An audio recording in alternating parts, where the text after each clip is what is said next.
এই কাজগুলো করলে আপনার আইডি অথবা পেজ সাসপেন্ড হবেই হবে। গত কয়েকদিন আগে আমার কাছে হঠাৎ করে এই ইমেলটা আসে। পরবর্তীতে কিভাবে আমি আমার পেজটাকে ফিরে নিয়ে আসলাম এবং কোন কোন ভুল করার কারণে আমাকে সাসপেন্ড করা হয়েছিল আজকের ভিডিওতে সেটাই বলবো আমি।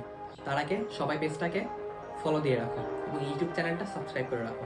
কি কি করলে আইডি সাসপেন্ড করে দিতে পারে এই সম্পর্কে আমি কয়েকটা পয়েন্ট বের করেছি যার কারণে আমাকে সাসপেন্ড করা হয়েছিল। তার মধ্যে প্রথম পয়েন্টটাই হচ্ছে আমার আইডি থেকে একই সাথে অনেকজনকে ফ্রেন্ড রিকোয়েস্ট পাঠানো। আপনি অবশ্যই একসাথে অনেকজনকে ফ্রেন্ড রিকোয়েস্ট পাঠাবেন না, সর্বোচ্চ একদিনে 10 জনকে ফ্রেন্ড রিকোয়েস্ট পাঠাবেন।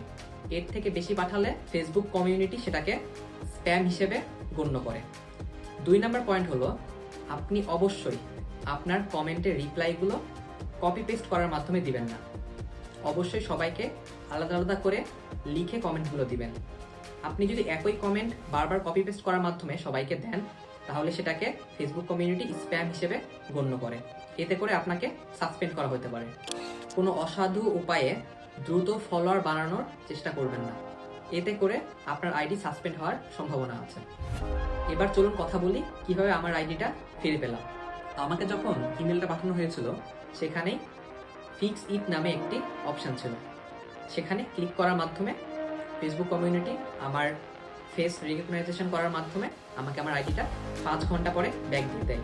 এইভাবেই আমি আমার আইডিটা ফিরে পেয়েছিলাম।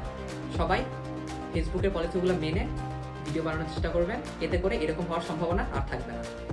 এরকম ভিডিও পেতে সবাই পেজটাকে ফলো দিয়ে রাখবেন।